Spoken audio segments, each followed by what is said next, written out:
ஒரு ஆட்சி அமைகின்ற போது அந்த ஆட்சிக்கு உறுதுணையாக இருப்பதற்கு தான் இன்றைக்கு மேகதாட்டு பிரச்சனையிலே நீங்கள் கொண்டு வந்திருக்கின்ற தீர்மானத்தை திராவிட முன்னேற்ற கழகத்தின் சார்பாக எங்கள் எதிர்க்கட்சி தலைவர் வரவேற்றிருக்கின்றார். நல்லவைகளை வரவேற்போம், அல்லவைகளை சுட்டிக்காட்ட வேண்டும். இதுதான் சட்டமன்றத்தில் எதிர்க்கட்சியின் கடமை. உங்களுக்கும் எங்களுக்குமான வாக்கு வித்தியாசம் 17 லட்சம் தான். மக்கள் நலத்துறை அமைச்சர் அவர்கள் சற்று முன் பேசிய திராவிட முன்னேற்ற கழக சட்டமன்ற உறுப்பினர் கூறுகையில் தமிழக வெற்றி கழகத்திற்கும் திராவிட முன்னேற்ற கழகத்திற்கும் 17 லட்சம் வாக்குகள் மட்டும்தான் வித்தியாசம் என்று குறிப்பிட்டார். எந்த சூழ்நிலையில் அந்த வாக்கு வித்தியாசம் என்பதை மக்கள் அறிவர். தமிழக வெற்றி கழகம் தனித்து நின்று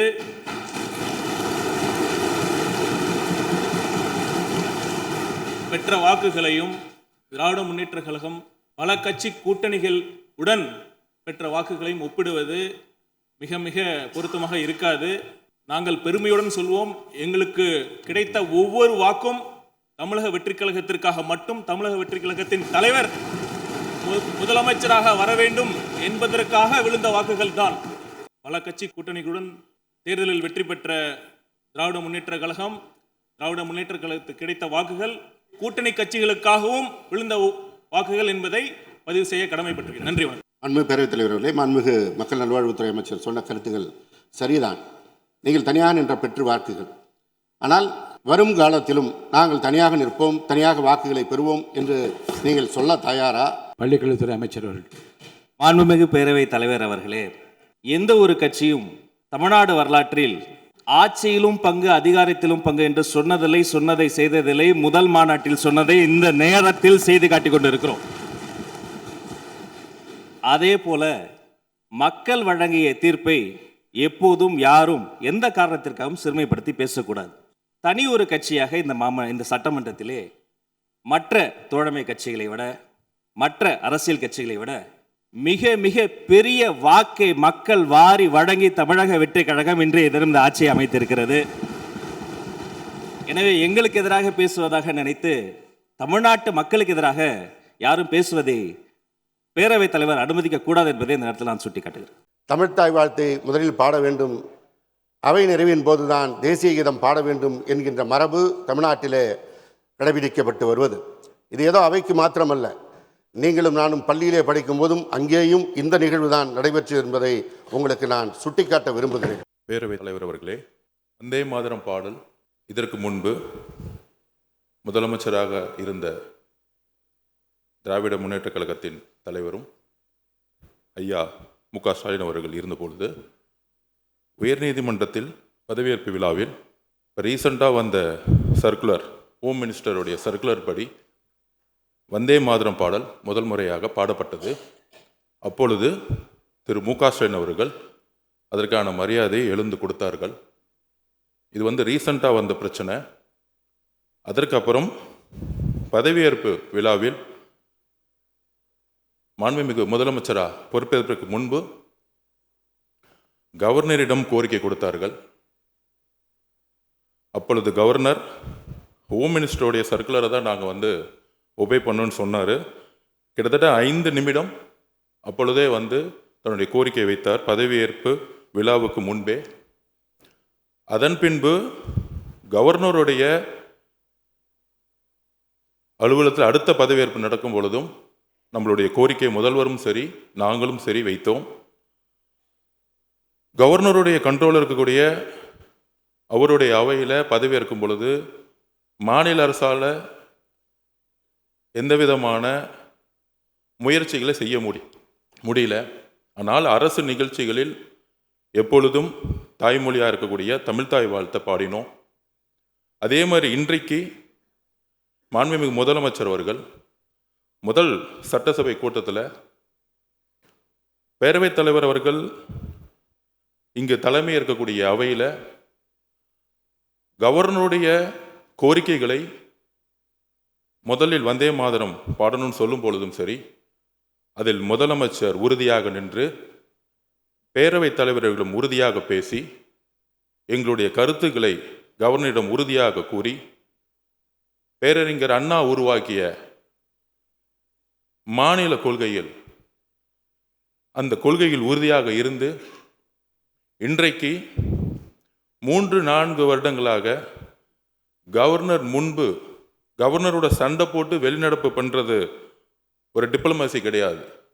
எந்த கவர்னர் புறக்கணிக்கப்பட்டாரோ அதே கவர்னர் முன்பு தமிழ் தாய் வாழ்த்து பாடப்பட்டது. இதுதான் தமிழ்நாட்டில் புதிய தலைமையின் எங்களுடைய முதலமைச்சருடைய மெசேஜ். நாங்கள் எப்பொழுதும் மாநில கொள்கையில் உறுதியாக இருப்போம்.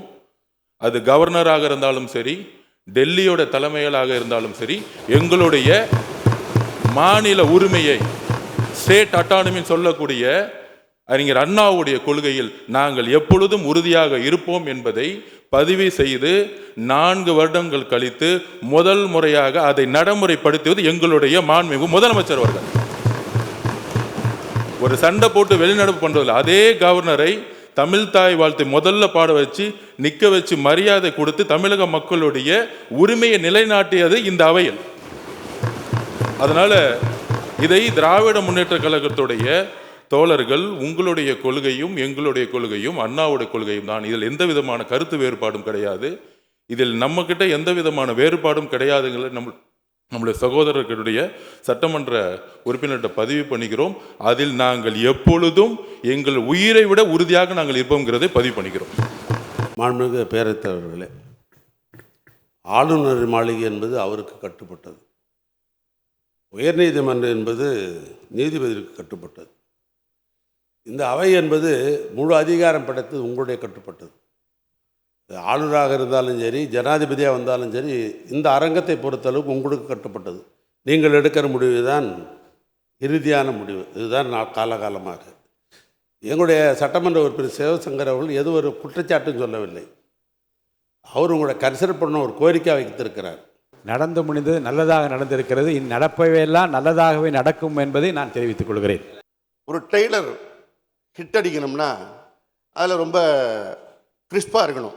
மாண்புமிகு பேரவைத் தலைவர் அவர்களே, மதிப்புமிகு தமிழ்நாடு முதலமைச்சர் அவர்களே, மதிப்பிற்குரிய எதிர்க்கட்சி தலைவர் அவர்களே, அமைச்சர் பெருமக்களே, சட்டமன்ற உறுப்பினர்களே, மாண்புமிகு தமிழ்நாடு முதலமைச்சர் அவர்கள் தமிழ் திரையுலகில் இருந்து திரைப்படங்களை விடுத்து மக்கள் பணிக்காக அரசியலுக்கு வந்து விட்டார். ஆனால் அரசியலிலேயே இருந்த அண்ணன் சிவசங்கரன் அவர்கள் எடிட்டிங் என்கிறார், ட்ரெய்லர் என்கிறார். அட்லியை குறித்து பேசிய போதெல்லாம் எனக்கு ஆச்சரியமாகவும் அதிர்ச்சியாகவும் இருந்தது. இந்த சட்டமன்றத்திற்கும் அன்பு சகோதரர் இயக்குனர் அட்லி அவர்களுக்கும் என்ன சம்பந்தம்? அதே போல அவர்கள் சொன்னதை, ஜனநாயகத்தினுடைய பெரிய பலமே எதிர்க்கட்சி தான். அவர்களினுடைய ஆக்கப்பூர்வமான விமர்சனங்கள், அவர்களினுடைய அறிவுரைகள், அவர்களினுடைய எதிர்ப்பு என்பது நமக்கு ஒரு வலிமையை சேர்க்கும், ஒரு பலத்தை கொடுக்கும். அதே சமயம் விடாண்டாவாதமாக சில விஷயங்களை திரித்து அதனுடைய உண்மை தன்மை புரிந்த பின்பும் அதை வம்பிற்காக பேசுவது என்பது எப்படி சரியாக இருக்கும் என்பதை நாம் புரிந்து கொள்ள வேண்டும். அது மட்டுமல்ல, அவர் குறிப்பிட்டார், காலங்கள் மாறும் காட்சிகள் மாறும் என்றார். இந்த சட்டமன்றத்தை பாருங்கள், காலங்கள் மாறிவிட்டது, காட்சி மாறிவிட்டது. மாண்புமிகு பேரவைத் தலைவர் சொன்னதை போல நான் ரசித்து கேட்டேன் அந்த வரியை. அன்றும் இன்றும் என்றும் தமிழ்நாட்டு மண்ணுக்கும் மக்களுக்கும் ஒரு குணம் இருக்கிறது. மாநில உரிமை, தமிழ் மொழி எங்கள் உயிருக்கும் மேல், தமிழெங்கள் பேச்சு, தமிழெங்கள் மூச்சு, தமிழ்தான் எங்களினுடைய ஒரே பிரதான உயிர் இலக்கு. நேற்றும் முதலில் எது பாடப்பட வேண்டும் என்ற ஒரு விஷயம் வந்தபோது தமிழ்த்தாய் வாழ்த்துத்தான் முதலில் பாடப்பட வேண்டும் என்று ஒன்றிய அரசின் சுற்றறிக்கையை மீறி தமிழ்த்தாய் வாழ்த்தைக்கு முதலிடம் கொடுத்தோம்.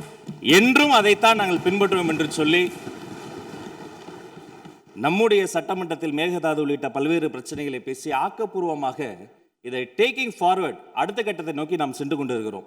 மீண்டும் 2 சட்டமன்ற உறுப்பினர்கள் அவர்களுக்குள் இந்த வார்த்தை விளையாட்டை பேசிக்கொள்வதை விடுத்து ஆக்கப்பூர்வமான அரசியலுக்கு நோக்கி நாம் செல்ல வேண்டும் என்பதை மாண்புமிகு பேரவைத் தலைவர் மூலமாக கேட்டுக்கொள்கிறேன். நன்றி.